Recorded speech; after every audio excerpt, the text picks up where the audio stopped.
ability to speak does not make you intelligent. Now get out of here. Today on episode 73 of the Cinema Geeks, we explain where we've been for the last couple of weeks. We take a look back at what we've been watching during that time. We preview what's to come for the rest of 2015. And we get in the spirit with a Star Wars-themed movie game. All that and more coming up on episode 73 with the Cinema Geeks.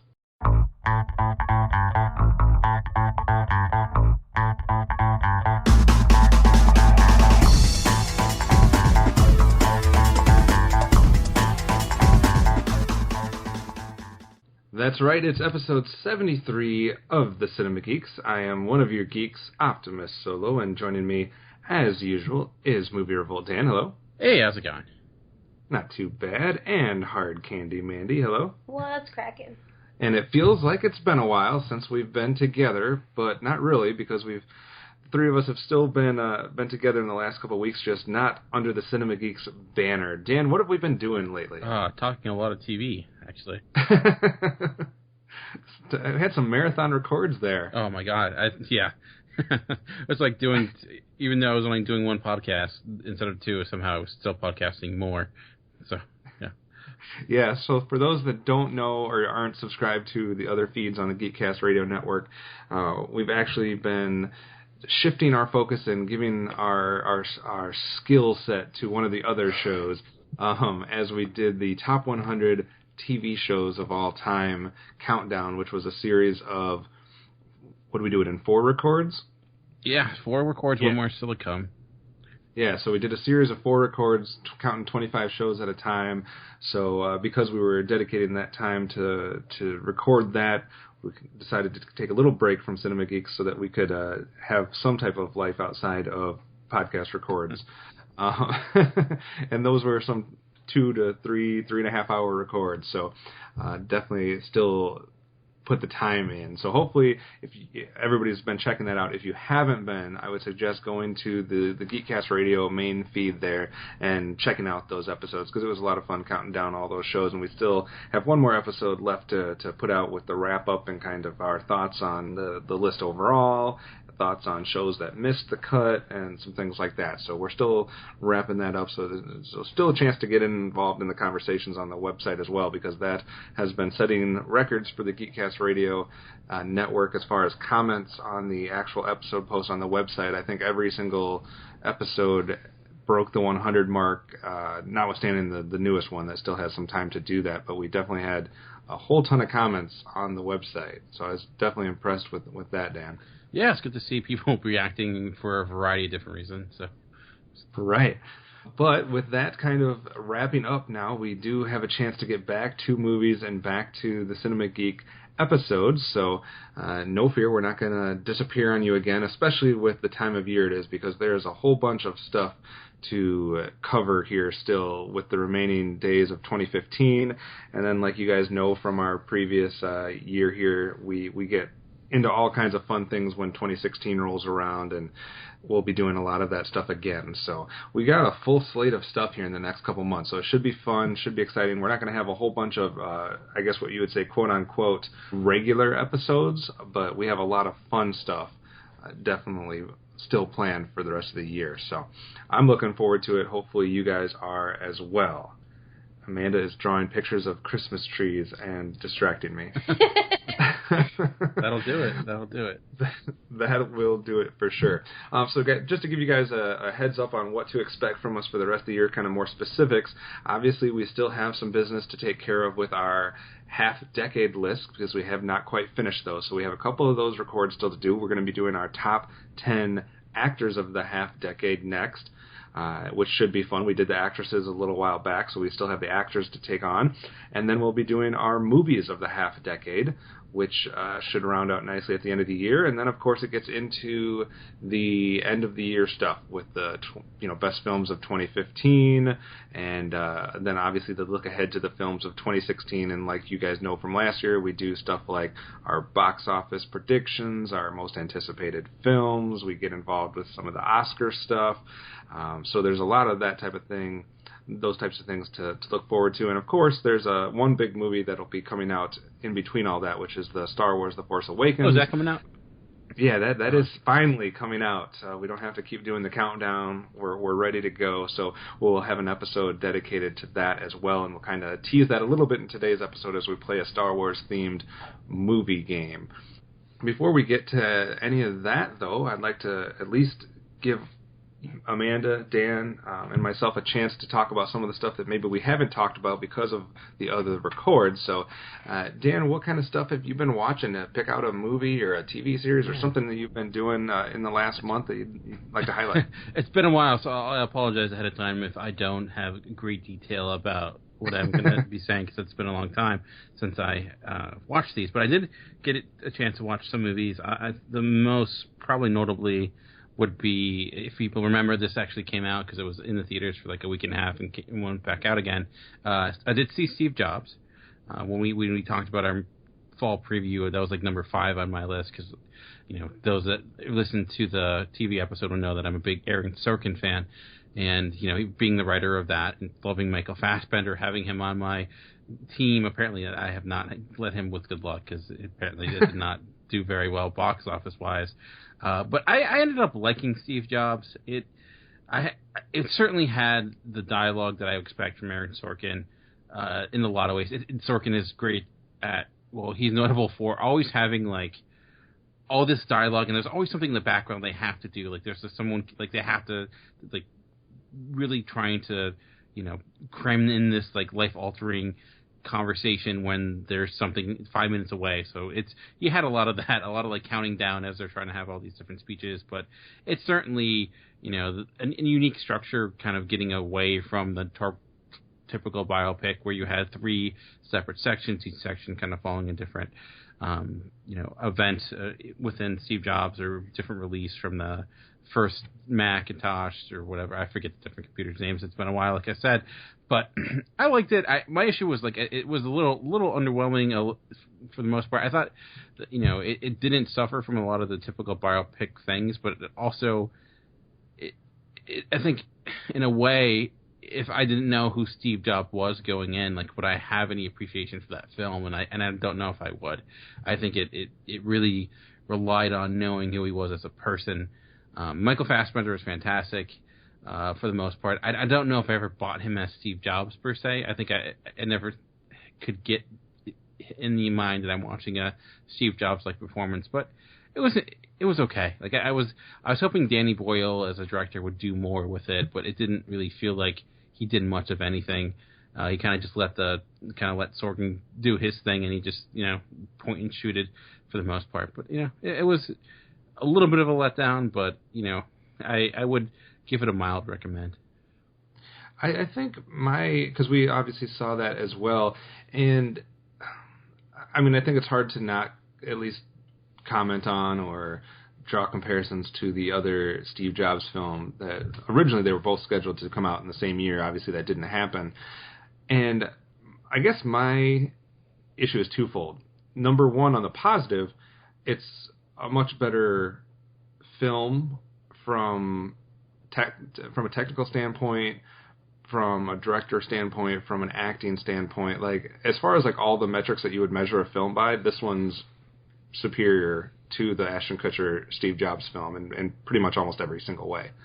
So that's on the positive. I guess my only drawback would just be kind of a personal preference, is that I prefer the more of the early day story, more of kind of the Steve Jobs working with Wozniak and kind of how it all came to be, more so than I don't find it as maybe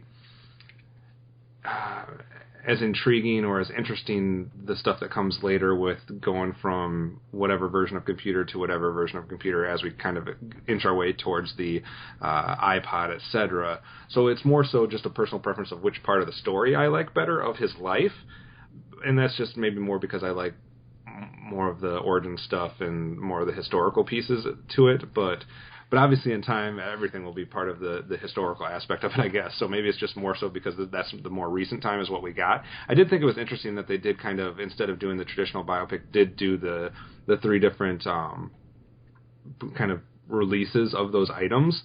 It was kind of like you were saying, it was kind of interesting though, because of the fact that they'd be like, telling him that there's 10 minutes to go or 5 minutes until curtains or 15 minutes, and they would always make a very much point that he didn't want to be late. Everything had to be on time. Yet they would have a half hour to 40 minutes worth of dialogue. Yeah. What is going on here? Their notions are a little bit different than I'm used to, I guess, is what the thought process was. So I think those were my only kind of little drawbacks, was more of a nitpicky thing. But I think overall it was a good film. I think, like you, just underwhelming maybe is the best word, but I don't want to make it seem like it was a bad. I think I'm a little bit higher on it than Amanda. Yeah. Because I don't think she had a lot of fun with it. I was so bored. But I still think it was a worthy film, and it was better than a lot of stuff that I've seen this year.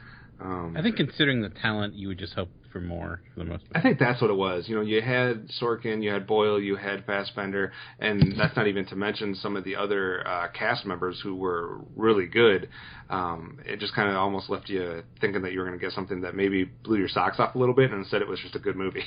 So yeah. I still think the best Steve Jobs movie is probably Pirates of Silicon Valley, which was like a TV movie. Which I don't know if you saw that, but it's with him and Bill Gates and kind of goes in that story. You actually might like that because it does get into a lot of his early years stuff. Gotcha. Yeah, I'll have to check that out for sure. I think I watched that in a computer class in school. It's pretty. I don't know I think Noah Riley is in it, if I'm not mistaken. I think he plays Steve Jobs. I forget. It's been a while. I didn't know that guy still did anything after. Come on, he's in The Librarians. Come on. Oh, that's right. Yeah. I forgot. That's not a figment of my imagination. He's also in Falling Skies, which is actually an okay TV show. Okay. Bouncing off that, another movie that we saw that was kind of a little bit further back, and then we'll kind of work our way maybe towards some more current stuff. But we saw, obviously, the latest James Bond film, Inspector. Now, were you able to catch that one too, Dan? No, which is unfortunate because it was my most anticipated movie. But hopefully I have 3 days off next week, so I'm planning a day at the theater and catching up with some stuff. If it's still in the theater, I don't know if it will be. Hopefully it will. I think it's in some of them still. Yeah, so we saw that, and Amanda, I don't know if you want to go first on that one, but because you had not seen a lot of James Bond stuff outside of the Pierce Brosnan. Turns out I actually had, but fucking forgot. So we went to sit down and watch all the Daniel Craig films that she hadn't seen, and she realized that she had seen most of them. But we obviously watched these all leading up to the film, so it was all fresh in your mind. So how did Spectre kind of stack up without giving any spoilers away in your mind compared to some of those other ones? I think that I was really anticipating this film, just like Dan. I wasn't going crazy about it, but then once we watched those films again, it kind of boiled my anticipation to the surface, and I was really excited to see this. And I was super pumped. I was in the theater. The first opening scene, the Day of the Dead stuff, I loved all the costumes, the makeup, the feel, the color, the action, and plus the little bits of comedy or whatever they threw in there, I think were great. The first 20 minutes had me. I was super pumped, and then I started to get really bored, and I was falling asleep, and I kept telling myself, this is Bond. Why am I falling asleep? This is all this action. What's going on? But I got super bored in the middle, and I just could not stay awake. I think a lot of people did bring up some issues with possibly pacing and possible ebbs and flows as far as the action and the entertainment factor goes. I actually came out of it liking it quite a bit. I think a lot of people were talking about how they thought Christoph Waltz was underused. Highly underused. But I didn't really get that. I thought he was... He didn't even do anything subtly cool. I disagree. I liked the way they used him, and the whole 2 times that he was on screen. Yeah. I like what he did. I like the presence that he had, the intimidation that he had. I liked. But that was completely unwarranted. That intimidation, the fear level, oh, he's such a bad guy, was not warranted. It reminded me of that scene in Puss in Boots when Humpty Dumpty was telling Puss how he had been there in every scene, that creepy montage of when he would pop up in every one of those little scenes. That was what reminded me of it. I did not get that, and I didn't think we were going to get a Puss in Boots Bond comparison we did. episode, but we've gone there. No, I like the way that it ties together a lot of the previous films, and I like the way that it kind of sets it up as maybe an ongoing villain in a way. Maybe not, maybe. It's kind of debatable how you interpret things, but I think there is at least some thought that maybe there's more to go with this story in a way. And maybe not. Maybe it's done, and maybe it's... Because a lot of people also thought that it was wrapping up the bow on the Daniel Craig segment of the Bond film. So maybe it is the last one with these characters, and maybe that's it. There is kind of an ambiguity there that I enjoyed, and it kind of leaves it open for them to go either route, but there is kind of a inkling of an idea of maybe they didn't know what to do, because the Bond franchise is usually something that there's not definite answers as far as the future goes, with different companies having rights and who's going to play who and how many films they're going to do. So it seemed like maybe the writers might have been just trying to hedge their bets and make it so that anything could happen in the future. But overall, I didn't see a lot of the complaints that a lot of other people did. So I definitely would recommend this one if you're a fan of the Daniel Craig Bond films. I think it works well with those. It's a little bit of a different tone maybe than you got with Skyfall, but I think it pairs with it pretty well. So I would recommend that one. Dan, anything else that you wanted to bring up? I did also see, which is, it's not new to theaters, but it actually just came on Amazon Prime, which is, I don't know if you guys saw it, but it's Noah Baumbach's first film to come out this year, While We're Young. I have not seen that yet. I've heard a couple of different people talking about it, but I haven't had a chance to catch up with that one. What did you think of that? I'm a pretty big Noah Baumbach fan. I really like Francis Ha. I love The Squid and the Whale. This, I would say, is pretty, if you like his stuff, it's pretty good. It's like, he also did Greenberg with, oh my God, Ben Stiller. He did with Ben Stiller, he did Greenberg, and I think I like Greenberg a little bit more. Honestly, the best part of While We're Young might be Adam Driver, who plays like very, like, kind of likable, but you hate him at the same time, like hipster douchebag, like New York. It's just the premise is with Ben Stiller and Naomi Watts. They're this couple, and they kind of befriend Amanda Seyfried and Adam Driver, who are younger, and they kind of, the idea is they're trying to kind of stay young by being friends in this clash of different lifestyles, and it's interesting. It's kind of a, if you're a fan of film, because Ben Stiller plays a documentarian and so is Adam Driver. So there's I guess it made me feel old, because I tend to decide with Ben Stiller on a lot of these debates on how things go and how dumb some things are that people do nowadays. But at the end of the day, I guess it just felt a little aimless. It would be my biggest issue. I'm just, it felt like it, especially near the end. The ending kind of left some to be desired, but I ended up really liking it. The characters are strong.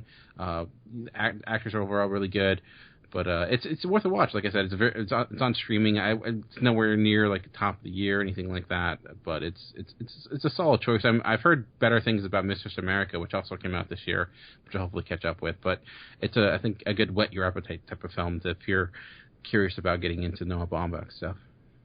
Okay. Yeah, I've definitely. I'm intrigued by the storyline. I'm not a huge Ben Stiller fan, so maybe that's why I kind of. I'm not either. I'd say it's a toned down Ben Stiller. I think he kind of. I'm trying to think of those actors that can be kind of annoying, but with the right, like an Adam Sandler, but if he's with the right director, he can be kind of good. I think Noah Baumbach gets the best out of Ben Stiller, at least for more of a dramatic standpoint. I'll have to give that one a shot then. We also saw one that I know Amanda was excited about, and that was, of course, The Last Witch Hunter with Vin Diesel. We didn't talk about this yet? No. Oh, man. So what were your thoughts on The Last Witch Hunter? Oh, boy. This was one that I was really, really anticipating this year, and I think my biggest downfall is being too excited for movies, because then I go in and I'm like, this is going to rock my socks off, it's just going to blow my mind, and I get in there, I'm like, it was okay. This is kind of one of those. There were some really cool aspects. I think visually this movie was pretty sweet. I really liked how they used magic and showed magic, visually, I guess you want to say. I think that the storyline was kind of weak, just saying that, but it was a fun turn your brain off movie. I would have liked to see more badassery and ass kickery through the ages, and they just didn't have that. It was like back in the day, now you're in the 21st century. There was no in between, and that's really what I was looking forward to. Yeah, I think there was some stuff that could have been done slightly better than that. I think Vin Diesel's actually pretty good in it, which is something I don't usually say. So, I mean, I think it's his type of movie, and like you said, it's a turn your brain off if you like that genre and just want to have some fun with it. I think there is some cool visual aspects. I think from a plot and like a directing standpoint, they telegraphed a little too many of their choices there, and stuff that was supposed to be somewhat of a shock. Or I think maybe I'm an idiot, because you saw that coming from a mile away, and I'm like, oh, it was him the whole time? It's like a Scooby-Doo moment. Yeah, for me, it was telegraphed a little bit too much, so then when they have reveals and twists and stuff like that, I'm just kind of like, okay.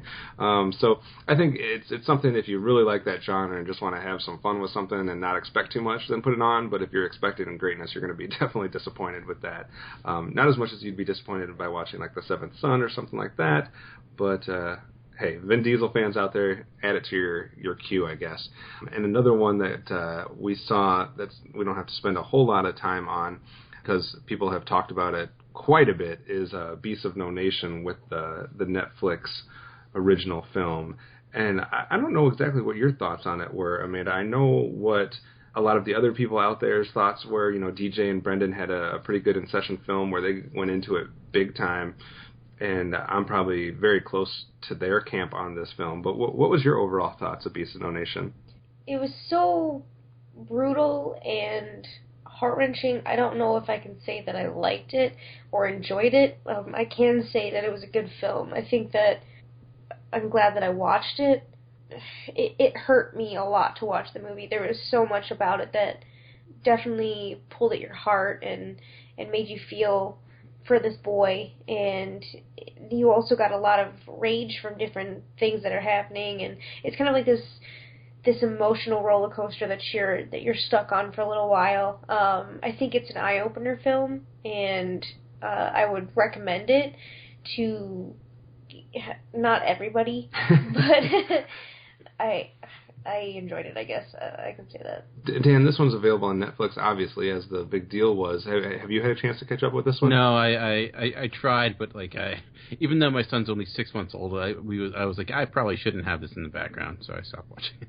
Yeah, I think that's a good call. Yeah. I really, really enjoyed this film. Like, this is probably near the top for me, or at least in the conversation for me as I'm trying to come up with the best films of the year. The performances on it are fantastic. The directing's fantastic. I think maybe for some people it might be a little bit too intense, and especially people that watch movies for more of an escape and more to kind of get rid of or go away from the problems of everyday life. Maybe this isn't the film for you, but that tends to be the types of films I like the most, so it kind of was right up my alley. I know a lot of people have been raving about the performances, especially from the child actors in this, and I do think they're fantastic. I know some people also said that maybe they're not as believable, or they're a little bit too detached in certain segments of the film. And I think that is discounting what these children have been through. I mean, it's not a spoiler. The topic of this film is obviously children that are basically being used as soldiers in an unnamed African country. And I think you have to understand that when you're exposed to, and not that I can speak from personal experience because I can't at all. But you were never No, I was never a warrior when I was 7 years old. But you got to try to put yourself in that place, and when you're exposed to those types of atrocities and forced to do the things that they're doing at a young age, you are going to be emotionally detached in general to a lot of things. You're not going to have the proper emotional upbringing or kind of evolution of your feelings. You're not going to have the tool set to deal with emotions the same way someone can that was brought up outside of those types of conditions. So I think the criticism of them not reacting to certain things or being emotionally detached in scenes and claiming that that's unrealistic or not authentic is a little bit silly. But I think if you can kind of get into terms with what they've been through and what they are exposed to, then it makes perfect sense. And I think the acting from these child actors is absolutely fantastic. I'll agree with the people that have been touting their praise. I think this is definitely worth a watch for people that don't mind this topic or this graphic. The graphic content and the intensity of it.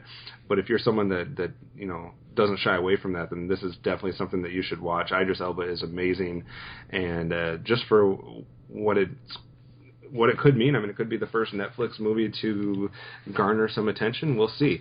But I would definitely go check this one out. Dan, what else have you been watching? I guess the only thing else I can maybe touch upon are two actually TV series, but they're worth mentioning. One being Jessica Jones. I don't know if you guys have watched that at all. We have seen the first 2 or 3 episodes so far. Okay. Yeah, I've liked it. I finished it. Watched it over Thanksgiving break, and I know a lot of people saying it's the best thing Marvel's done, and it's getting a lot of praise. I still think I like Daredevil more, but I think it's quite good. It's interesting because it's barely a comic book series. It's barely a superhero series, really.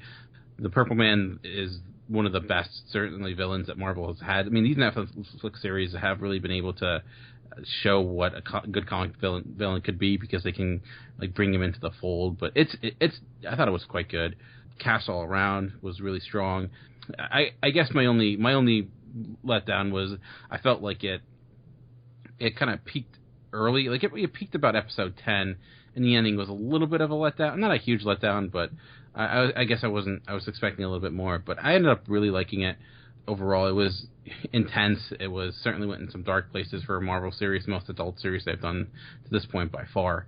But I'm really liking what they're doing with these. I'm actually more excited for the Netflix stuff than I am for the movies for the most part, because I feel like they're really able to kind of get into some more intriguing places with these, and kind of like the gloves are off, and I'm kind of enjoying it. The other one, real quick, I've only watched the first 2 episodes, but it's The Man in High Castle, which is on Amazon. That is at the top of our list. Yeah. I've only watched the first 2 episodes. I want to watch more, but I haven't gotten a chance to. And I watched the pilot last year, and I've been waiting for this to come back for such a long time because I really like the idea of it, the premise. It's Philip K. Dick's story based upon a Philip K. Dick story, so it's, for those that don't know, the idea is that it's kind of an alternate universe where we lost World War II, and the United States has been split up between the East Coast is controlled by the Nazis, West Coast by Japan, and the middle is kind of like they call it it's a kind of free zone basically, where it's kind of like the old Wild West in a way. And I'm so far the best thing about it's the premise.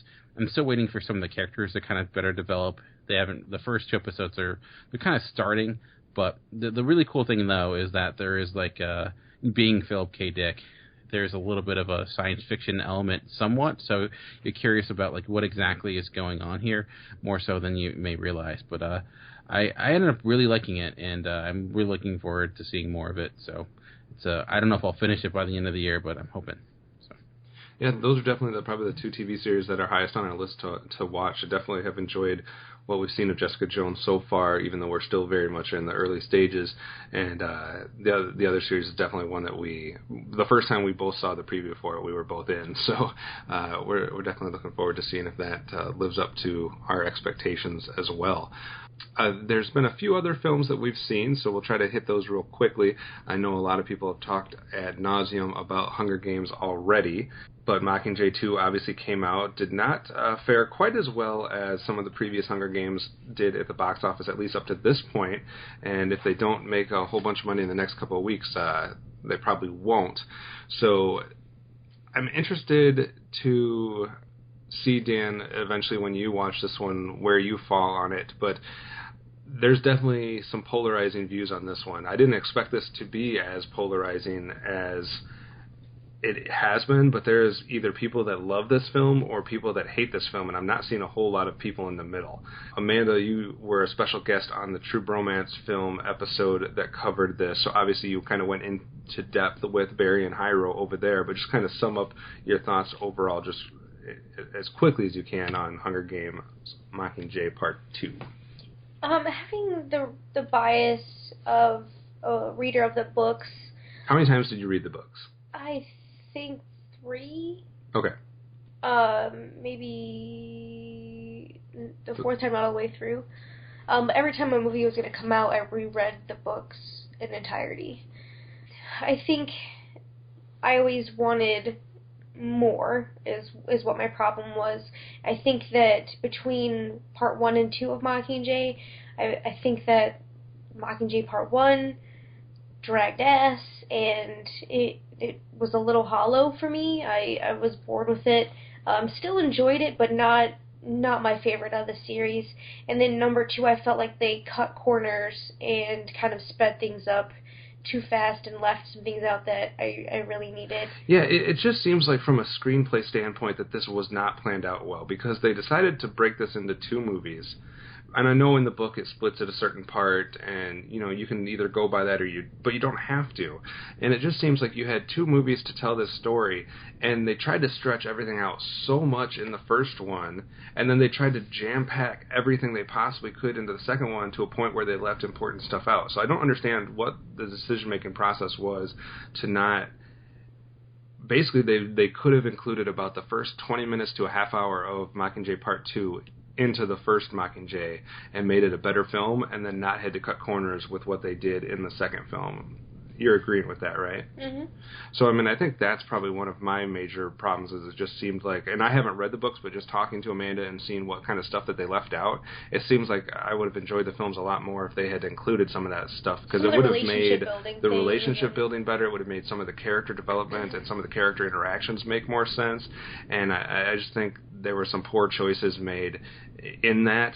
And then, of course, like everybody has said, the Lord of the Rings style final 30 minutes is a tad bit on the ridiculous side. The epilogue and the 14 different endings are not probably necessary.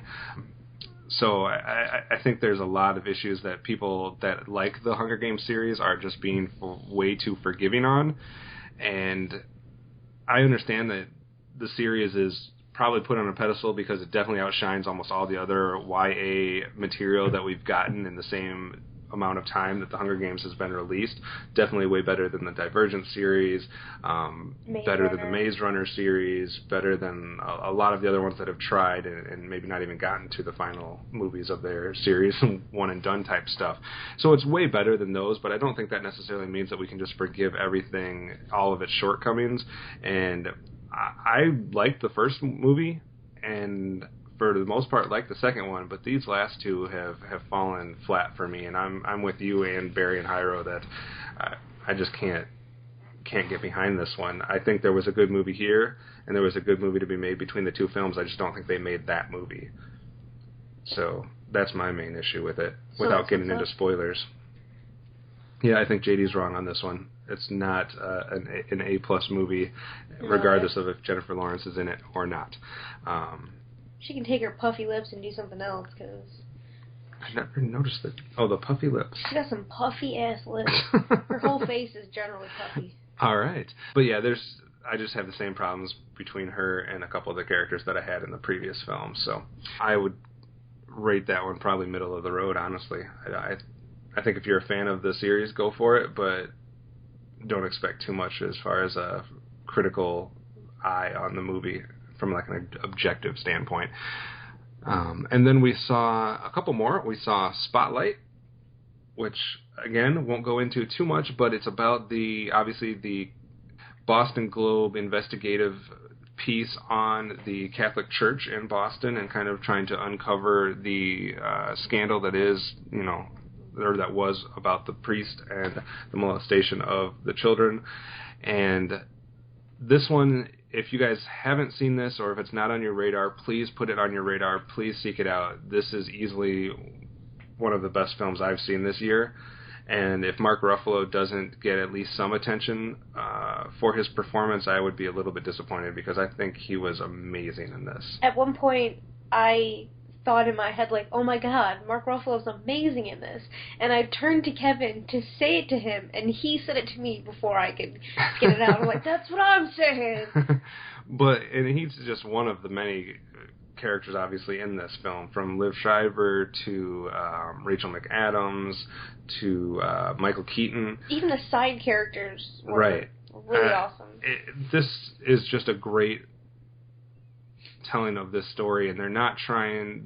It seemed like it was a pretty straightforward telling of the story without beating you over the head with without beating you over the head, but also without doing the typical Hollywood things of trying to make things more dramatic or hype things up. It was pretty straightforward. It was pretty intense still, and man, there's a segment at the end of the film that I will just say leaves you speechless, and it's just text. It just hit home so much for me that it was just like, even with the knowledge that you have of what's going on in the world, it didn't prepare me for what was put on the screen, and it just kind of floored me. But this film is definitely worth seeking out. I would score this one very high and say if you're forming any type of end of the year list, try to see this one first, because it's kind of flying under the radar a little bit, but it's definitely worth a watch.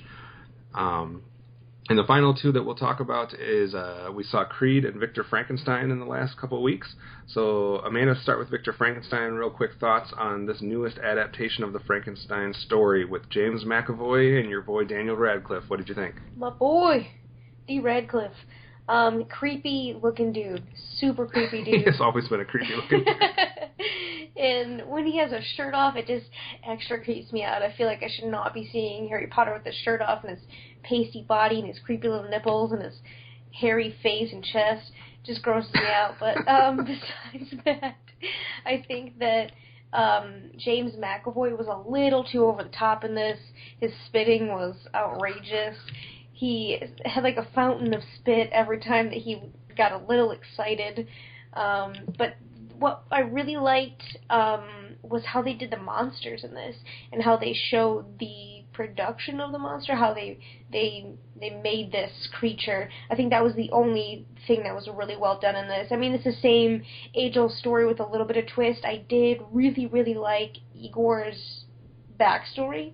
I thought that was an awesome twist, and I liked their relationship in this. Yeah, I think I was fully on board for probably the first half of the film, and really liking what they were doing with the backstory, like you said, with Igor, with the kind of the, instead of going straight to the creation of Frankenstein, kind of showing the steps leading up to that and kind of the trial and error of them getting to that point.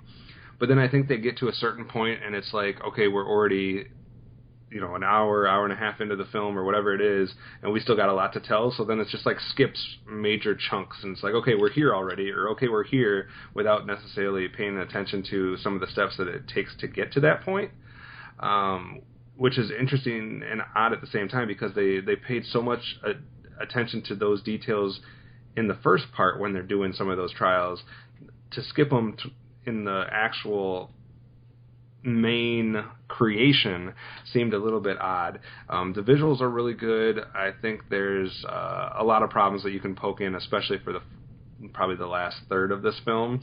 And yes, James McAvoy does spit a little bit too much when he talks in this film, to a point where it becomes somewhat comical. But I think from a visual standpoint, it was cool. I think they had some interesting artistic choices, and I think it's a fine installment of the Frankenstein movie franchise, I guess, if you want to call it that. But I think it kind of, to sum up the same way Dan kind of said about Steve Jobs, it was a little underwhelming. Yeah, I agree with that. And I think that had they gone a little darker, I think they mildly alluded to it, but I think if they would have gone more heavily on like the grave robbing and the darker side of the story, I think it would have added some more grit and taken it away from what it became, like you said, a little comical with the James McAvoy spitting and whatnot. I think it really would have benefited from a little bit more grit. Yeah. And then the last film we saw was Creed. I don't need to say much because everybody's in agreement on this one. This is a pretty great installment, apparently, to the Rocky franchise, which I can't speak to because, like I outed myself on Twitter, I've never seen a single Rocky film until this one. So I'm going to watch them all backwards. I'm going to go and watch Rocky 6 now, or Rocky Balboa, and then start going reverse order and see how that works out. But no, Creed is great. Michael B. Jordan is ripped out of his mind. He's awesome. He definitely fits that role. I think if there's any nitpicks, there's a love angle in this movie that might not be handled the best. because they kind of develop it up to a certain point and then just completely put it on a shelf and never go back to it, and then it just becomes kind of background side material. So I think that was handled a little bit poorly. And then, of course, it is Hollywood boxing. So if you're a boxing purist, the boxing that happens in the movie is beyond ridiculous and unbelievable. But if you can suspend that and just kind of take it for what they're giving you, I think it's definitely an action-packed, exciting thing to watch, as long as you're not trying to compare it to real-life boxing. And probably the best thing about the film, never thought you'd say this, but Sylvester Stallone acts his ass off in this film. I didn't even know he could act to the level that he does in this film, and it was really moving, really touching. He has some humor, he has a serious side, and it's, I think the best way that I can describe this is how Hyro said it from True Bromance, and it was basically doing everything you could to pay homage and respects to what came before it, but with like a new coat of paint, a modern painting on it, to kind of give it a fresh look and a fresh feel. And they did that through symbolism, they did it through the music, and obviously some of the character work. So I think if you're a fan of Rocky, you definitely need to go see Creed, and I would not be surprised if there's another Creed down the line. I think that it had a lot of heart. I think that's what it was not lacking whatsoever, was heart. And in all aspects except for the little love angle, I think they could have totally scrubbed that and been fine, because that's the only emotional part of this movie that I did not believe whatsoever or give a shit about. Everything else, especially between Michael B. Jordan and Sylvester Stallone. Yeah, and that's what really kept me in it, and I was crying. Sylvester Stallone made me cry. How many times did you say that? Very often. I think that it was super well done, and I couldn't have asked for anything better than that. All right. Dan, anything else you wanted to bring up before we take a break and then get ready for some Star Wars-style movie game? I got nothing, so.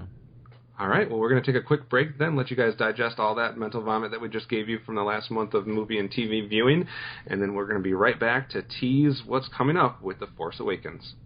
After these messages, we'll be right back. Hi, this is Greg. This is Chuck. And this is Dan. And we are Talking in Circles. Because the world needs another podcast, we are here as GeekCast Radio's newest edition. And as the title says, each week we get lost in conversation about a wide range of topics, including movies, comics, games, art, TV, and even occasionally sports. We play games and discuss pivotal topics like who would win in a fight, the Kool-Aid Man or Tony the Tiger, and examine the hot-button issues of the world of geekdom. We keep things fresh by taking timeless topics in new directions. We are simply three friends having a fun time talking about life's most fascinating foibles. Stay connected with us every Tuesday on iTunes or at GeekCastRadio.com.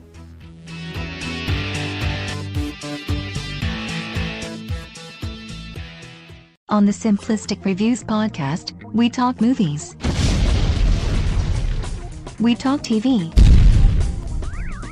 We talk... Hello, Julie, what the heck are you doing? Trying to make our spots sound more exciting by adding explosions. Yeah, I'm pretty sure you could have got the point across with sound effects, not the real thing. Car. Download the show on iTunes or at simplisticreviews.blogspot.com. I'm sure your insurance company will cover that. No, they won't. No, they probably won't. Hey guys, it's Optimus Solo and Hard Candy Mandy. And we just wanted to let you guys know about another podcast out there that we both think you would all enjoy. It's one of both of our favorite shows to listen to, and it's none other than the True Bromance podcast. True Bromance is a movie podcast hosted by longtime friends Hyro and Barry, and if you like to smile, laugh, and just be genuinely entertained while listening to movie talk, then this is definitely the right show for you. Each week, the guys break down a recently released movie, and not only do they tie in the movie that week to the beers that they are drinking during the show, but they also tie it in to a real fun top and bottom 5 list associated with that movie. It's a blast hearing both sides of these lists, and it definitely makes them unique amongst all other movie review podcast. So we definitely want to recommend all of you guys to go check out their show. Just search out the True Bromance Podcast on iTunes, Stitcher, and all other podcast platforms. And if you listen via iTunes, do us a favor and leave them a 5-star review. And don't forget to let them know that the Cinema Geeks sent you.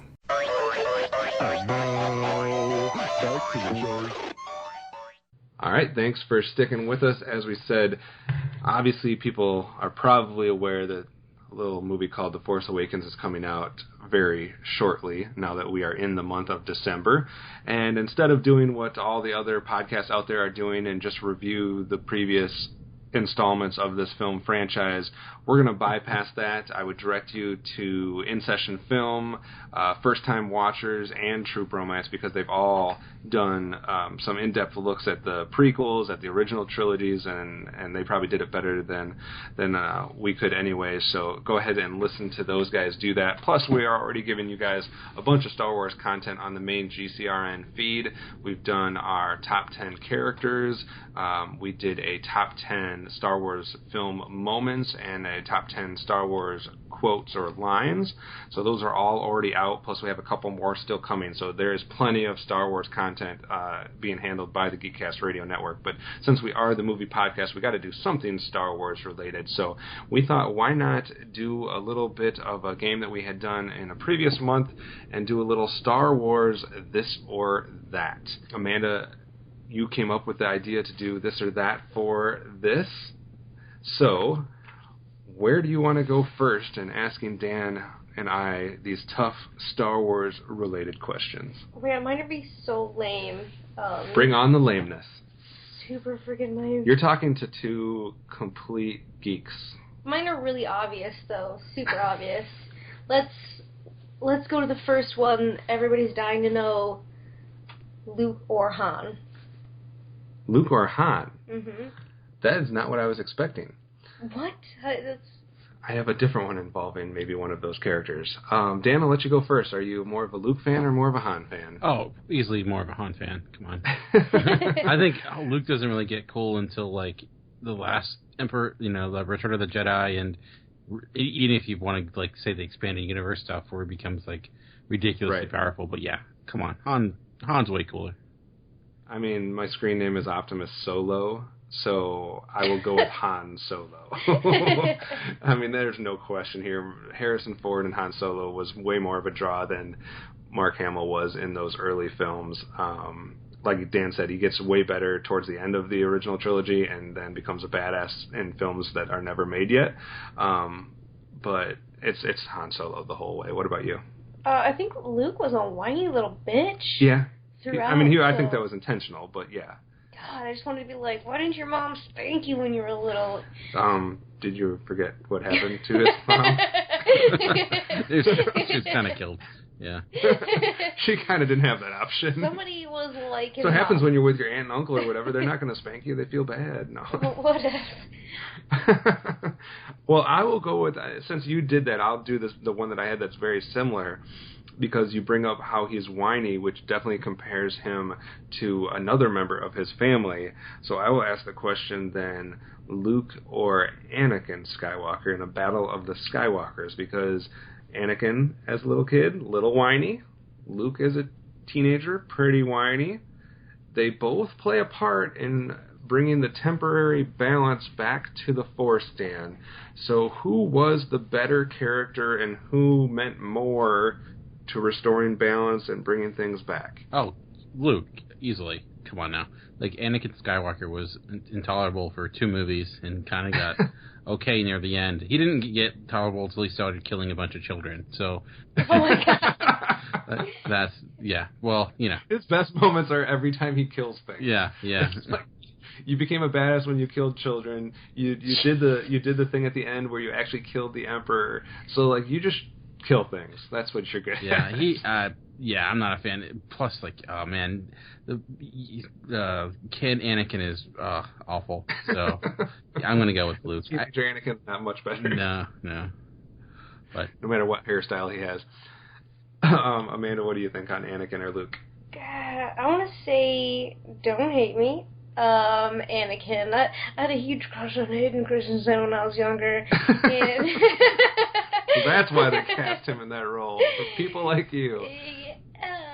I think that Anakin's whininess worked for me because he seemed smart, even though he was super cocky and an asshole, and where Luke was just like, I just want to go buy spare parts with my friends and be super cool and just whine about everything because I don't want to do my chores. So I could deal with Anakin's whininess more than Luke's. All right. Interesting take there. Man, it's hard. No words. It's probably Luke, just because of what he becomes, and you know, like Dan saying, more of the Return of the Jedi and what happens after that.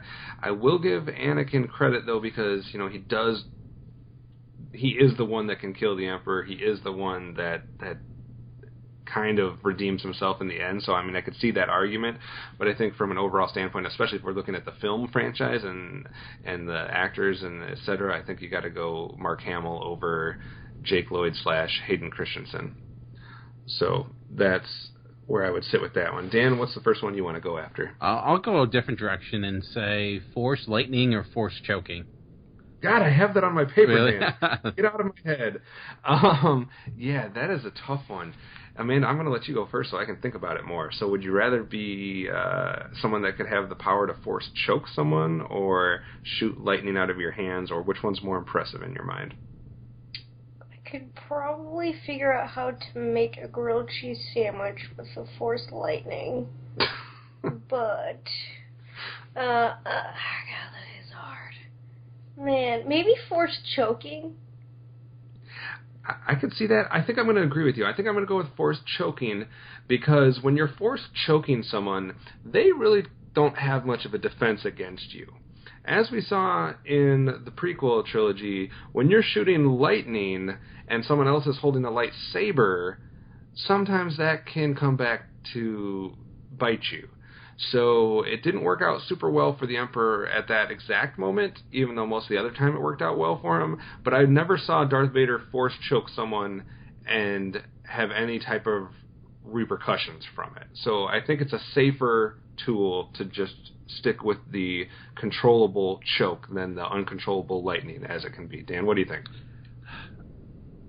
I feel like Force Lightning, you have more options of what you can do with it. Like, yeah, you could, though it could also, you could use it when you don't want to, like you're taking a shower, and like, oh, I didn't mean to use my Force Lightning. That's a bad time for lightning. I don't know. I think I would be, as a party trick, Force Lightning would be a lot more fun. I can choke someone if I wanted to, I guess, but I can't strike them with lightning, so I'm gonna go with Force Lightning. That's a hard one, though, for sure. I was debating with myself on that one. Amanda, what do you got next? Oh, man. I know this is weighing all on your minds. Obi-Wan or Qui-Gon? You keep coming up with pairings I didn't even think of. Obi-Wan or Qui-Gon? I will go Obi-Wan on this one fairly easily.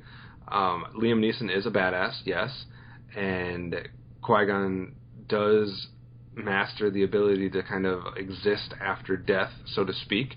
But with Obi-Wan, not only do you get the Ewan McGregor kind of badass Obi-Wan that we get in, especially in Episode 3 and a little bit in Episode 2, but then you get the Alec Guinness old wise Obi-Wan from the original trilogy that's just as a badass in a completely different way, and probably one of the best characters from the prequel trilogy and one of the best characters from the original trilogy. So for me, it's an easy slam dunk for Obi-Wan. What do you think, Dan? Yeah, Obi-Wan might be one of my favorite Star Wars characters, bar none. So Qui-Gon Jinn is good, but he doesn't have like the... I guess it's maybe not fair because he doesn't have as much material to work with. If you're asking me, Obi-Wan from Episode 1 versus Qui-Gon Jinn from Episode 1, maybe Qui-Gon Jinn, but from the entire series, I'm going Obi-Wan.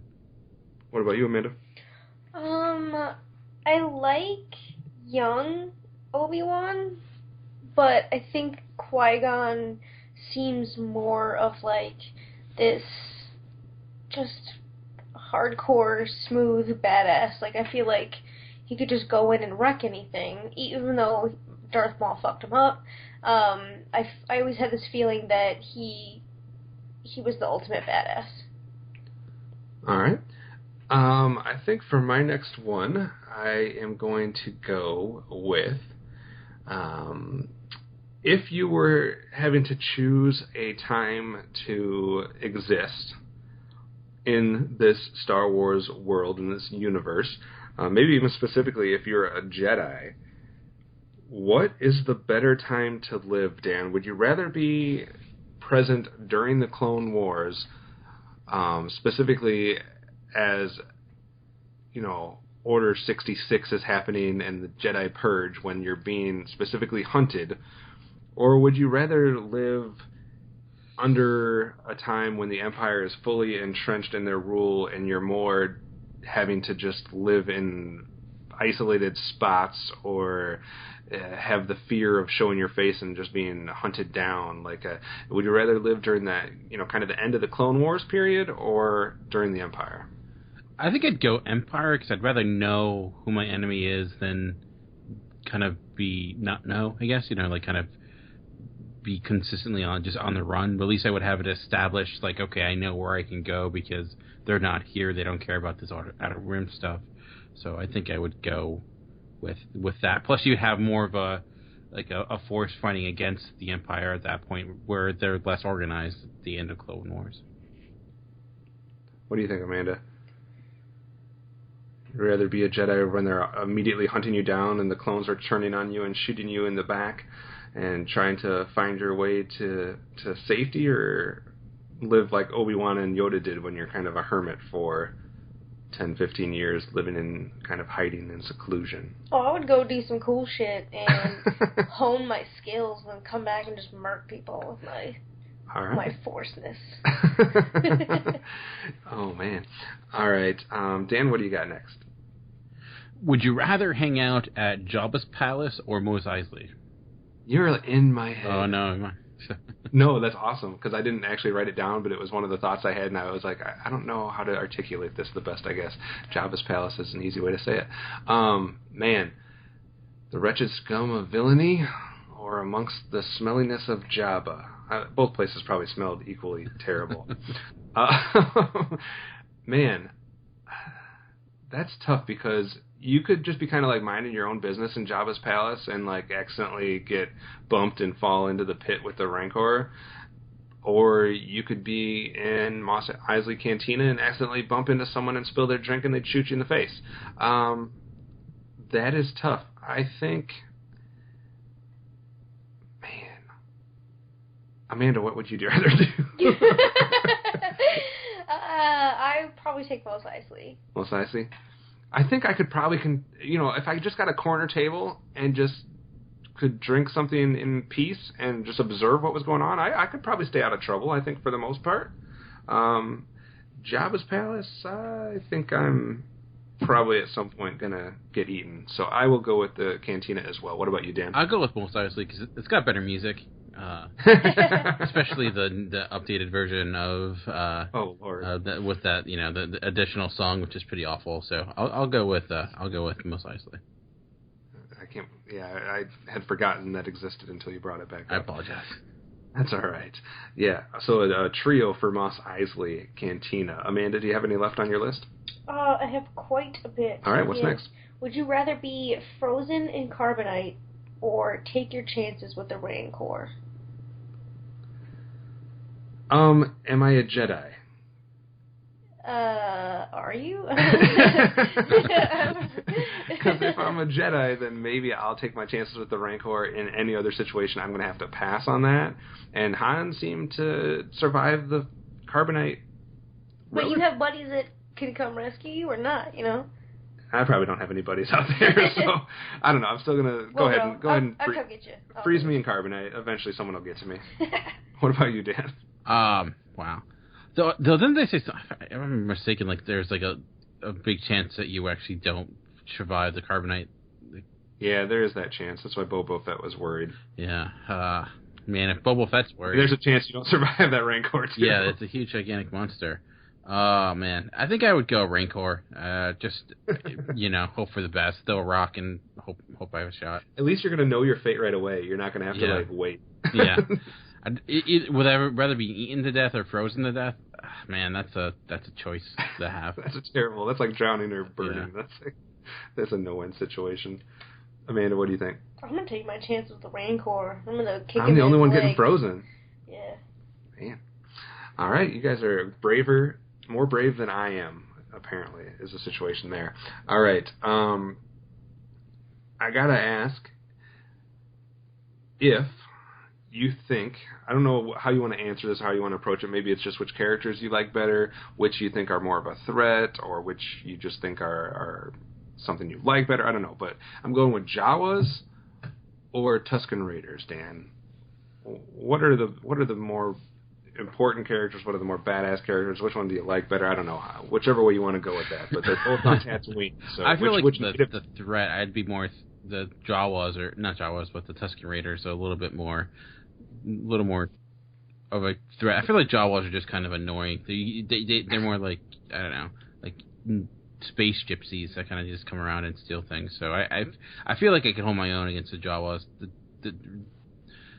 So I that's kind of what it was the Jawas in who the Tusken Raiders. Yeah. So I would say Tusken Raiders are more of a threat. What about you, Amanda? You afraid of the brown people that you can't see their faces? Sounds bad. Can I rephrase that? The brown cake people that you can't see their faces and just have their little glowy eyes, or the mummy wrapped up horn Tusken Raiders shooting you as you try to drive a podcast through their land. Podcast? I'm going to drive pod racer. Good lord. Let's drive my podcast through the bitch. I would love to see a podcast in the Star Wars universe. There we go. Darth Vader's thoughts on No, it would be that one guy, the announcer guy that has two heads and he's arguing with himself. Is that the Sand People? Is that the same thing? Yeah. I'm scared of those little fuckers, but... Even Obi-Wan was like, we need to get out of here. I scared him for a second, but they come back. Motherfuckers be back like roaches. Yeah, with numbers. Yeah, Tusken Raiders. Way more scary. Something about the Jawas always freaked me out as a child. I don't know what it was about them. Maybe because you're their size and they could take you away. But now you're like, I'm going to punch you, little son of a bitch. They were not treating some of those droids too nicely in there. It was kind of traumatizing. But, yeah, the Tusken Raiders are... I mean, Anakin Skywalker didn't struggle too much with them. But I'm just kidding. But, yeah, I mean, I think they're the bigger threat there out in the wilderness. I don't want to come across them. I'd rather come across the Jawas and try to just, barter with them or kind of fool them into leaving me alone or something like that. Dan, what do you got next? We talked about Obi-Wan already, but how about young Obi-Wan, Ewan McGregor, or old Obi-Wan, Alex Guinness? Who's a better Obi-Wan? I'm going to go, I like Ewan McGregor better. You like Ewan McGregor better? Yeah. But I am a product of the newer Star Wars generation. So. Yeah. Man, it's tough because I love Ewan McGregor so much in Episode 3. But Alec Guinness, he's a straight pimp. Oh, he is? Yeah. I was unaware. He could get all the ladies if he wanted to, just with his Jedi mind tricks. I did not get that full. I mean, he's mastered the Force by that point, whereas he's still somewhat young and unpolished, maybe a little bit in the Ewan McGregor days.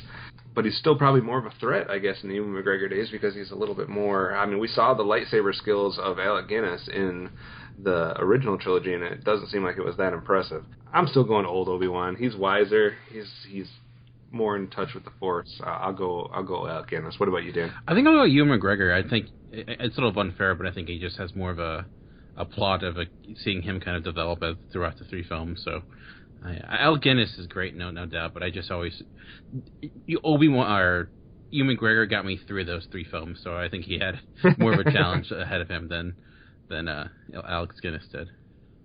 Yeah, that's true. Amanda, what do you got next? Okay, let me see.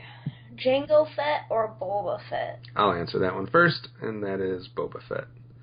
Only because he was my favorite character when I was a child. And Jango Fett, while he was obviously the first of them, and he has he's the OG. Yeah, and all that. But Boba Fett, I think if you can take into account more than just what's in the films and read between the lines or what's in some of the books or, expanded universe, that type of stuff, to see what's going on with Boba Fett from the time we see him as a child with Jango Fett until we actually see him in the original trilogy, he probably has a more interesting story. He's definitely one of the most feared bounty hunters in the universe or in the galaxy at that point. So I think I'm going to go with Boba Fett. Not saying Jango Fett doesn't have his worth, but I just like the story of Boba Fett a little bit more. Dan, what do you think? I think the color scheme of Boba Fett is better, so I'll go with Boba Fett. Oh, man. Which one dies like more of a punk? Yeah. Amanda, what do you think? I'm going to say Jango Fett, just because he had some balls. He was like, you know what, I'm going to clone. All these motherfuckers are going to be cloned after me. They're going to be perfect little soldiers and win this war for you. I just think he was cockier, and I'm just going to go with him because you guys said Boba Fett, so I'm going to play the devil's advocate. All right. For my next one, I guess somewhat of a... Well, I'm going to go planet-wise. If you had to live in one of these two planets, which one would you choose? Your choices are Mustafar, planet that is featured with the Obi-Wan and the Anakin fight, the lava planet that doesn't seem to have a lot of safe places to stand, or Hoth, as far as the ice planet that we get to see at the beginning of the Empire Strikes Back. Which one? You have to deal with ice or lava. Where would you rather live, Amanda? I'm going to say ice, because I could play hella hockey, like, all day. Oh, I should have known this coming. As you freeze to death. But, so, hockey wins Hoth for you. What about you, Dan? I'll go with Hoth, because they had the AT-AT Walker, so at least get to see those. That was going to be one of my other questions, was would you rather pilot the AT-AT that's in Hoth or the AT-ST that you see on Endor? But they're both pretty cool. I'm going to join the club and say Hoth, because I would hope at least I could... Watch Amanda play hockey, right? Yeah, so I could watch Amanda play hockey, and this is if there's at least one bunker or place to stay somewhere on the planet. If I have to live inside a Tauntaun, that sucks. But I guess you know how warm those are? I guess they're pretty warm. They're lukewarm. Man. Oh, I walked right into that one. That's the best joke of the day. Dan, what else do you got? What's a better action sequence, or either or, the Battle of Hoth or the end battle of the Death Star in New Hope?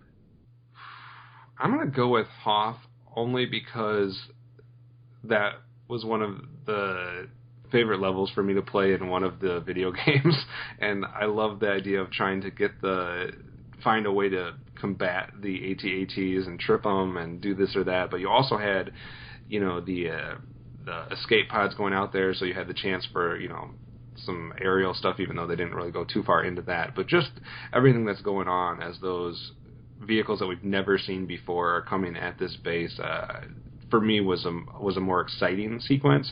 Not to say that the Death Star run wasn't exciting, but it was more akin to stuff that I'd seen in other different franchises or different universes, movies and stuff like that. So Hoth was something that was like I'd never seen before. So that's why I would go with that one. What do you think, Amanda? I think I tend to like the land battles a little bit more than the space battles. So I like the on-planet stuff a little bit more. All right. What about you, Dan? I'll go with Death Star, mainly because I kind of got to gain new respect from it when I realized or learned that it's actually based on a real life World War II mission, that they kind of base most of that the process of it and like a lot of the dialogue. So it's kind of cool knowing that it's actually has some historical context in real life. So I'll go with that one. All right, Amanda, that brings it back to you. Brings it back over this way. Blaster or lightsaber? Oh, I'll take a lightsaber any day of the week. Okay. Dan, do you need to answer that? Yeah, lightsaber. Yeah, I mean I can find my keys with it, and when it's dark out, you can chop wood or cut a sandwich. Cut pizzas or cut a opening in a door to get through if you need to. There's multi-purpose in that. Blaster, half the time apparently they don't have very good aiming targeting things anyways, so They're you're like going to miss whatever you shoot at anyway. They might as well be turning it to the side and doing the kill shot with those things. Yeah, most of the people that had blasters weren't very accurate, so I think I'd rather take my chances with the lightsaber. I got one here for you, and maybe a different way to look at it, but I'm interested to see, especially Dan, what you think on this one, because I can't remember how you rank them, but Return of the Jedi or Empire Strikes Back? Oh, Empire Strikes Back for me. Okay, so it's an unfair one to go with Amanda because she hasn't seen the ending yet of Return of the Jedi, so I'm not going to ask her to rank it. So that one's more just for you, Dan. Yeah, I don't hate. I mean, I like them all, obviously, but I always preferred mainly because of the Battle of Hoth, and I've always enjoyed that one more. So can I flip it to the other side? And it seems to be the ongoing debate from a lot of different people that are doing podcasts on the prequels. Dan, which one's worse, Episode 1 or Episode 2? Oh, man. That's a Sophie's choice. I go episode... What's worse? Yeah, what's the worst? No. Man. That's so... I'm going to say Episode 2, but I also... Just because... When I think Episode 1, I think Darth Maul, and... Yeah. So that gets me through. At least I can kind of, like, hold out hope for that sequence, where, I mean... The Clone Wars has like the Yoda sequence, but it's not nearly as good as Darth Maul. So that's only looking at the positives, and I think that Episode 1 has a little bit better of a positive than Episode 2. And I guess I would have to. I mean, it's a lose-lose situation. I'll use a similar logic, and because Darth Maul was the one that made you choose Episode 1, I would say that you could make a similar argument and say that Jar Jar Binks is the reason that you could say Episode that's a good point. 2. Yeah. So I don't know. It depends.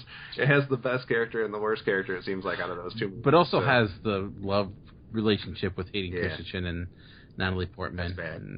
That's bad. Yeah. Only like you did on Naboo. It's gone. Oh, man. Bad memories. Amanda, which one did you like least, Episode 1 or Episode 2? Episode 1. All right. Dan, that means it's your turn. Man, what? Okay, well, we haven't had this, but we can go. We can say, what about the original versions of the films or the updated edited versions? Whatever edited versions, because there's like 3 different edited versions. But do you like the, how they were, or do you like how George Lucas meant for them to be? For multiple reasons, I'll go with the original version, and it's not necessarily because I hate or disagree with maybe what George Lucas was trying to do or what maybe his intentions were or kind of his original vision. It's more for how it was executed, and it's so blatant with what he did. I guess I would have to ask someone watching it the first time if they could see what is added.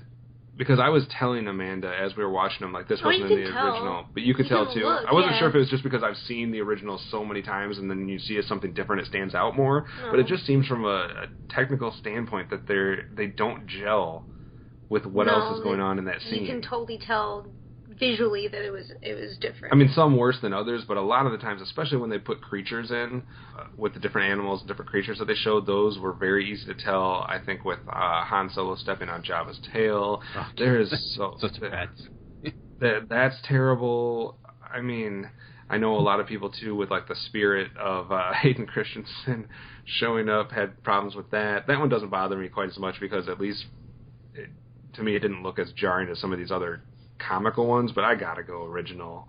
The original versions for me 100%, just for how awfully it seemed like it was from a company that is so great with visual effects and technical stuff. It seems like they should have been able to blend those things a little better. So, Amanda, what do you think? Oh, I thought I understand for that. Oh, the original version too? Yeah, you can. I think it's really distracting when you can see that, and I knew that they added those scenes in the cantina there. Mm-hmm. That whole other song that Dan was talking about, too, with the... Yeah. I mean, I knew about that, so I could tell, but... And, of course, the infamous extra shot between Greedo and Han. Because originally there's only one shot. It's just... Mm-hmm. But that funny dude with the... The green face. Mm-hmm. Yeah. Dan, what do you think? Yeah, I'll say for the episode 4, 5, and 6, definitely the originals. But I think for episodes 1, 2, and 3, though they don't have, since they're newer, they do have some changes. Primarily in episode 1, changing Yoda to the CGI version, I think actually was better than keeping it the Muppet, because it didn't, it was such a decrepit Muppet since they're using the same one. So for the episode 1, 2, and 3, I would go with edited. I can see that. I guess I wasn't thinking about that, but yeah, I can see that too. The edited versions don't bother me as much for 1, 2, and 3. You're not messing with much. You're not messing with. But yeah, I agree. I'll admit though, when they first came out, the edited versions, in was it 97? I forget, 95. I don't know. Yeah, I can't remember. I was younger, so I liked them. I thought it was cool seeing Jabba in episode 1. It was mostly cool because I got to see Star Wars in the theater, because they re-released them in the theater when they did that. But right. But as an adult, I'm like, what was I thinking? It looks so bad. Yeah. All right. Time for 1 or 2 more rounds here, I think. So, Amanda, what do you got left that you want to get out there? So, if you were making your army, doesn't matter what side you're on, clones or droids? That's a good question. I didn't think about that one, but I think an easy answer for me, I will go with the clones, just because the droid army that they present in the original trilogy seemed like they were pretty pathetic for the most part. At least the regular basic battle droids. Obviously, the more complex one, the destroyer droids and stuff like that, were a little bit more to mess with. But with the clones, you get obviously their capability-wise, because they can think and they can do so much more, and obviously they're the ones that win the day. So I will go, if I have to have an army, I would rather the clone army be on my side. Dan, what do you think? See, I think I'll go droids, because I don't have to worry about the droids turning on me like I would. That's a good point. With the clone troopers. And that's why I would have been shot in the back. Damn it. That is a good point. You don't have to worry about someone flipping a switch and everybody getting killed. Dan, you win the day on that one. Amanda, which one are you going with? I was thinking along the same lines as Dan. I don't want to have the chance of mutiny. I mean, the all power that you have with the droids is pretty cool, but also you can see somebody can get in there and flip your switch and all your dudes are down at once, so you're kind of screwed. I think that I'm going to take the clones here, just because they have the ability to advance in battle sense. I mean, they can think and they can use more strategy that's going to have that human element. I like that. True. I guess both things can be changed by a switch in some way, shape, or form. So I'll take an army of Jedi. Yeah, there you go. I changed my answer. All right, for my next one, it's gonna be, I guess, a 3-part this or that, and I am going, Dan, with: would you rather have the basic lightsaber, the double-bladed lightsaber of Darth Maul, or the curved, ergonomic, whatever you want to call it, lightsaber of Count Dooku? Interesting. Could I have the one it of... It could be any color you want. The new one with the... the cross? Yeah. Am I assuming if I had a double-bladed lightsaber that I'd have the skills to use it, unlike I do right now? I'm not... You can answer that any way you want. I'll say I'll go with double-bladed if I had Darth Maul's skills to actually wield it. So.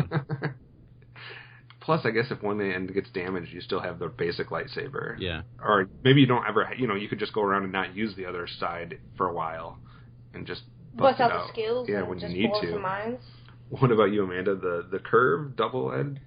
Well, when me and my cousin played lightsabers back in the Disney, I always had the Darth Maul double-ended one. But I definitely think that, busting out the second blade there is it's like when you have a shotgun. You wait to cock it until you really want to scare the people that you haven't pointed at. You have experience with this or something. You don't just cock it right away. You have to wait until you can capitalize on that scare factor. Yeah, I mean, I think it's an easy one with the double-ended lightsaber, but it also probably 10 times more likely to hurt myself with it. So Not if you got Darth Maul skills. But I guess if I cut my hand off, I can just become more powerful like everybody else in the film franchise that does that. So, and like I said, it is basically a basic lightsaber if you want it, or the double-edged lightsaber. So I guess no love for Count Dooku's lightsaber. Dan, you got another one on your board? Yeah, I guess if you're going to be a Jedi, would you be on the light side or the dark side? Dun, dun, dun. Amanda? Dark side. No. You didn't even hesitate. I'm going to have my lightsaber shotgun, and... That's going to be coming up in episode 7. Just wait. It's like the post-apocalyptic Mad Max lightsaber. I don't know, though, because when you use the dark side, you get all fucked up, and I would definitely not want to look like that. Could I use the Force to do plastic surgery? Yeah, make your eyes not go crazy.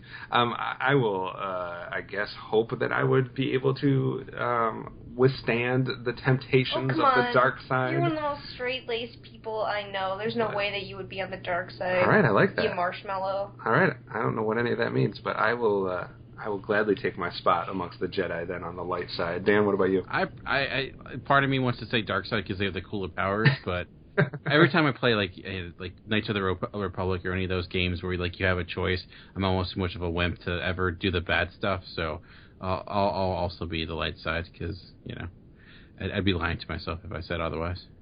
I can live in some seclusion for a while and hone my powers. I got no problem with that. I'm going to go and murk a bunch of sand people. That's what I'm going to do. Then I can also be a space ghost, so that's got... There you go. You live on. Amanda, one more? Two more? One more?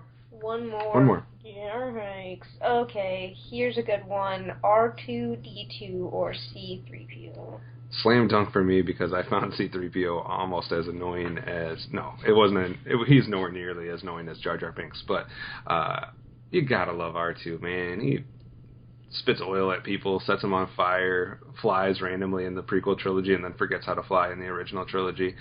But I liked R2. I always liked R2, so that's an easy one for me. What about you, Dan? Yeah, R2. Yeah, he how many times did he save their lives? Like how many times? Exactly. He's got the awesome beep boop boop stuff. He looks like a trash can. So he's got. Yeah, I'm gonna go with. Which makes it not quite as annoying sometimes as C-3PO can be. Amanda, what about you? I'm gonna say C-3PO just to not do a three-peat here. I think that he had some pretty witty banter going on with himself because you never knew what R2-D2 was really saying. So he had to pull off both characters' dialogue, really. I think that he had a tough break, too. He has a bad rap. He's got a bad attitude sometimes about stuff, but I think it's because he gets shit on all the time, and nobody appreciates him, and everybody makes him do all the heavy lifting and stuff, and he just doesn't get enough credit. And I think that if somebody just sat down and told him how much they appreciated him, he'd have a better attitude. So I'm going to say C-3PO. I've never heard such staunch defense for C-3PO in my life. All right. Man, I want to get 2 more in, so I'm going to cheat and do 2 more because I have to. All right, my first one is if you could choose which one you could have as your fun little vehicle on the side, would you rather have a pod racer that you could just take out and take for a spin anytime, or, and I guess Amanda, you're going to have a little bit more trouble answering this one because you haven't seen this part yet, unless you can remember it, or the speeder bikes that are featured on Endor with the Ewoks. So a speeder bike, Dan, or a pod racer? I'd go speeder bike because I feel like they're more reliable than pod racers that tend to just explode. So. Yeah, I think you're definitely more liable to hurt yourself in a pod racer. They seem to have more combustible components. Amanda, do you know what I'm talking about with the speeder bikes that they had? I do. Okay. When they're going through the forest stuff, yeah, I'd be all over that. Most like a motorcycle, and I dig it. I mean, you just got to watch out so you don't hit trees. Yeah, but don't they have them on? Doesn't in the prequel ones? There's multiple versions, kind of styles. There's different. Whatever, I'm taking that one. All right, and then the other one I have to get out there because I think it's an interesting question, and I don't know what either one of you is going to answer. So we'll go one more character one for me, and then I'll be done. And that is Padme or Leia. You have mine. Padme or Leia, which character do you like better? Which one is better? However you want to take it. Amanda, which one do you like better? I think that back in the day I would have said Leia. I even had some Velcro shoes in elementary school that had like a hologram of, or holograph, whatever you want to call it, of Princess Leia on the side, and thought she was super cool. I wear my hair kind of like that even to this day, and I'm not ashamed of it, but I think Padme was more mature, and I feel like she... See, it's hard to tell which one actually took more action, but I feel like Padme got in the shit too, so I'm just going to say Padme. All right, 1 vote for Padme. Dan, where do you go? I'll go Leia. Like, I felt like, she kind of went toe-to-toe with Darth Vader, the first thing kind of like yelling at him, which was something to do.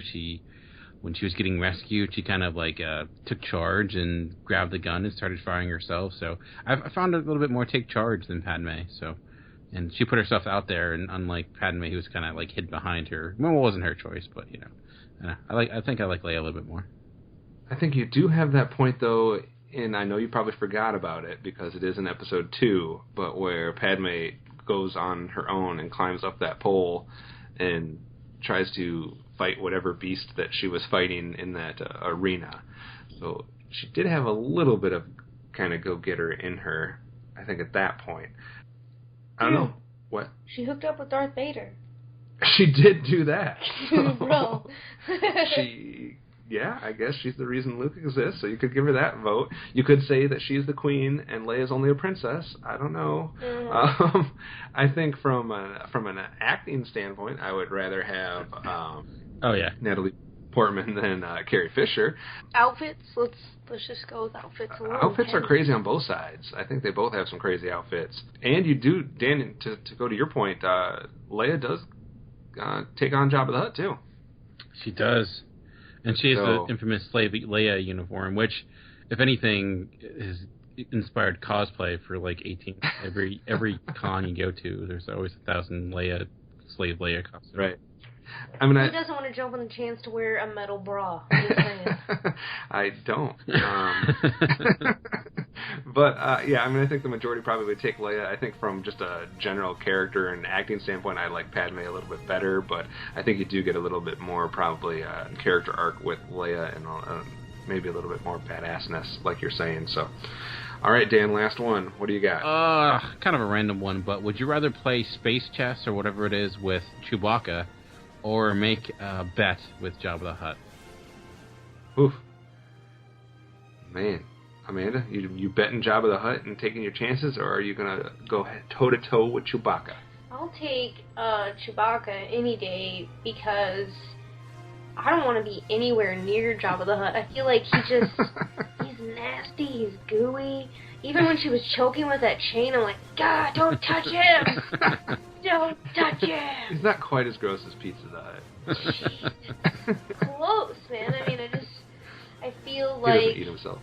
Chewie at least maybe would give you a hug afterwards. I'm going to go with Chewie for that reason, because as much as he's got the big bark and whatever and the threatening thing, I think in the end he's not going to hurt me because I'm on the light side like we talked about. So he's a big teddy bear. He's not going to let you win. He might not let me win, but the most he's going to do is give me like a noogie or something, and or rip your arms off, I guess if that happens. But Dan, which one are you going to do? I'll go with bet Jabba because I can always run away from Jabba. He's not very fast. That's true. You have a good chance of getting away, but then he's just going to send like 700 bounty hunters after you. True.